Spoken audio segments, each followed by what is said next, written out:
किशनपुर नामक एक गांव में रामू नाम का एक किसान रहा करता था। वो बहुत मेहनती किसान था, लेकिन वो अभी बहुत बूढ़ा हो चुका था, इसलिए ज्यादा काम नहीं कर पाता था। उनका 2 बेटा भी था। बड़े बेटे का नाम नितिन और छोटे बेटे का नाम जतिन था। बेटा नितिन और जतीन, यहाँ आ जाओ। जी पिताजी, बोलिए क्या हुआ?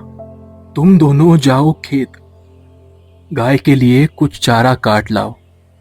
ठीक है पिताजी, आप चिंता मत कीजिए, हम अभी जाते हैं चारा लाने, बस आप आराम कीजिए। तब वो दोनों चला जाता है अपना खेत चारा लाने। अरे जतिन, सुनो भैया, आज तो बहुत धूप हो रहा है और मुझे नींद भी बहुत आ रहा है। एक काम करो, तुम चारा काट दो, मैं थोड़ा देर सो लेता हूं यही। हाँ, जब हो जाए तो हमको उठा देना, ठीक है? ठीक है भैया। तब जतिन चारा काटने लगता है और इधर नितिन सो रहा होता है। कहां जो गया है वो दोनों? शाम होने वाली है, अभी तक वापस नहीं आ रहा है। चलिए भैया, शाम होने वाली है, पिताजी उधर हमारा इंतजार कर रहा होगा। ठीक है, चलो चलो। अब आपका तबीयत कैसा लग रहा है भैया? अभी थोड़ा ठीक लग रहा है। दो जतीन, ये चारा हमको दे दो। नहीं नहीं, रहने दो भैया, घर तो पहुंचने ही वाला हूं, छोड़ दीजिए, मैं लेके चला जाऊंगा। अरे जतिन, तुम उतना दूर से लेके आ तो रहे हो, अब मुझे दे दो। ठीक है भैया, ये लीजिए। घर आने से पहले नितिन जतिन से चारा अपने सर पर ले लिया। वो रहा दोनों, कितना प्यार करता है अपने छोटे भाई से। उसको चारा नहीं लाने दे रहा है, खुद ला रहा है। अरे पिताजी, आप ऐसे बाहर क्यों खड़े हैं? तुम लोग इतना देर क्यों कर दिया आज? ठीक है पिताजी। पिताजी, अब चलिए अंदर, मैं गाय को चारा दे के आ रहा हूं। फिर नितिन गाय को चारा देकर मोहन काका के दुकान पर चाय पीने चला जाता है। दीजिए मोहन काका, मुझे एक कप चाय दे दीजिए। रुको थोड़ा देर, बना देता हूं। कहाँ गए थे आप मोहन काका 2-3 दिनों से? दुकान तो बंद था। वो क्या है ना कि मेरा तबीयत थोड़ा सा खराब था, इसीलिए दुकान नहीं खोल पाया था। हाँ। ओ, अब आपका तबीयत कैसा है? हाँ हाँ, अभी ठीक हूं। भैया भैया, जल्दी घर चलिए, पिताजी की तबीयत बहुत खराब हो गई है। क्या हुआ है पिताजी को? वो ठीक तो है ना? पता नहीं भैया, आप जल्दी चलिए। ठीक है, चलो। फिर वो दोनों अपने पिताजी के पास चला जाता है। सुनो बेटा नितिन, तुम अपने छोटे भाई का ख्याल रखना। जतीन, तुम भी अपने बड़े भाई का हर बात को मानना। मेरा जाने का समय हो गया है बेटा। नहीं पिताजी, आपको कुछ नहीं होगा, आप चिंता मत कीजिए। हाँ पिताजी, जतीन ठीक कह रहा है, आपको कुछ नहीं होगा। संभालो अपने आप को। कोई इस दुनिया में रहने को नहीं आया है, सबको एक ना एक दिन जरूर इस दुनिया को छोड़कर जाना ही पड़ता है बेटा। नितिन, तुम बड़े हो, तुम मेरा एक आखिरी इच्छा पूरी कर देना बेटा। जी पिताजी, बोलिए। पहले तुम मुझसे वादा करो कि तुम मेरी ये बात जरूर मानोगे। मैं आपसे वादा करता हूं, मेरा जितना भी संपत्ति है उसको तुम दोनों बराबर हिस्सों में बांट लेना। अपने छोटे भाई के साथ नाइंसाफी बिल्कुल मत करना मेरे बेटा। ठीक है पिताजी, आप चिंता मत कीजिए। इतना कहकर रामू काका की सांस धीरे धीरे रुक गई। फिर कुछ दिन ऐसा ही चलता है। सुनो भाई जतीन, अब हम दोनों को पिताजी की सारी संपत्ति का हिस्सा कर लेना चाहिए। लेकिन भैया, इसका क्या जरूरत है? अभी हम दोनों साथ ही रहते हैं ना। नहीं नहीं जतीन, पिताजी से मैंने वादा किया हूं कि सारी संपत्ति को बराबर हिस्सों में हम दोनों बांट लेंगे। जैसा आपको ठीक लगे भैया। तो सुनो भैया, पिताजी के पास 2 बीघा जमीन, एक आम का पेड़, एक गाय और ये घर ही है बस। तो हम दोनों इसको बराबर बराबर हिस्सा में बांट लेते हैं, ठीक है? ठीक है भैया। देखो भाई जतीन, जो जमीन है ना, ऊपर वाला हिस्सा मेरा और नीचे वाला हिस्सा तुम्हारा। और जो आम का पेड़ है ना, ऊपर वाला हिस्सा मेरा और नीचे वाला हिस्सा तुम्हारा। समझ में तो आ रहा है ना? हाँ भैया, मुझे यकीन है आप पर। आप मेरे साथ नाइंसाफी कभी नहीं करेंगे।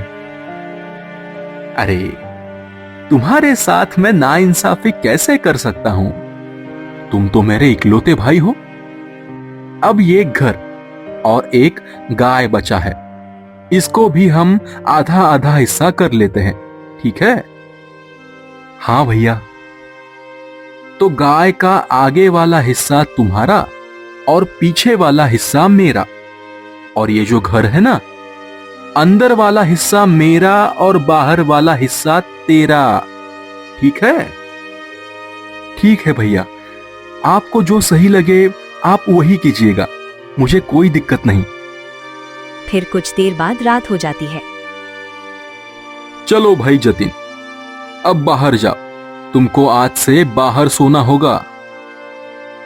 ये आप क्या कह रहे हैं भैया? इतनी ठंड में मैं बाहर कैसे सोऊंगा? अरे, ये घर का अंदर वाला हिस्सा मेरा है और बाहर वाला हिस्सा तुम्हारा। इतना जल्दी भूल गए? ओ, हाँ भैया, अंदर वाला हिस्सा तो आपका है ना। ठीक है ठीक है, आप यहां सो जाइए, मैं बाहर चला जाऊंगा।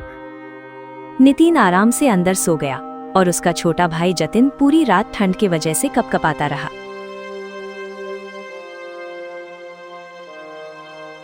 जतिन, जाओ गाय को चारा डाल दो। ठीक है भैया।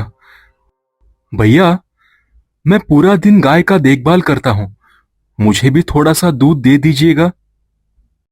ठीक है, देखता हूं, बचेगा कुछ तो दे दूंगा। नितिन की ये बात सुनकर जतिन उदास हो गया। सुनो सुनो सुनो गांव वालों, सुनो। राजकुमारी की एक गले की हार कहीं खो गई है। जो भी उस हार को ढूंढ कर लाएगा, उसको महाराज की तरफ से 10 बीघा जमीन और 1000 स्वर्ण मुद्राएं दी जाएंगी।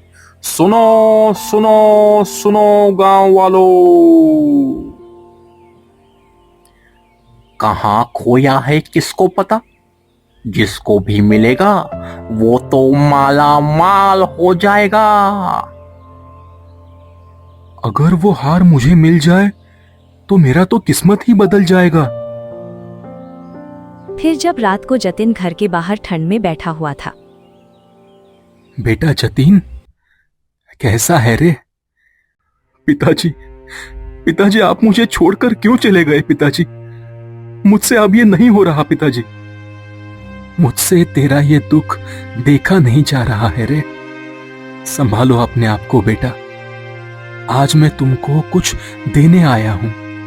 राजकुमारी का वो जो हार खोया था ना, वो हार अभी गांव के बाहर जो बरगद का पेड़ नहीं है, उसके नीचे पड़ा हुआ है।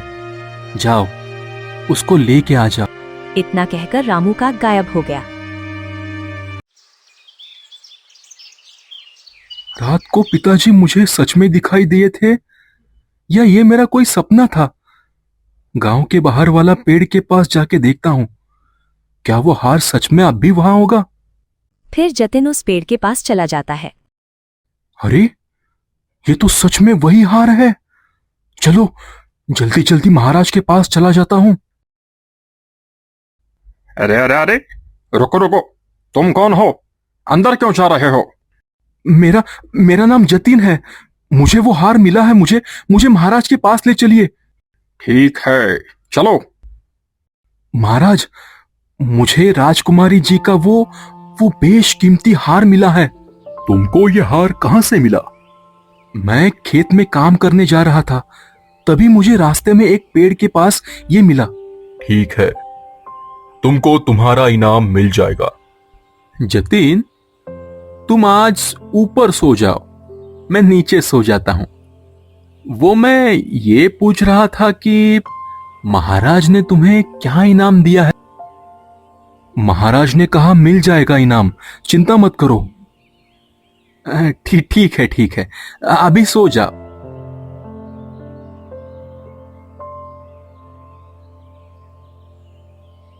जतिन, तुम्हारे लिए महाराज जी ने 1000 स्वर्ण मुद्राएं भेजी है। ये लो, और जमीन के लिए तुम्हें कल दरबार आना है।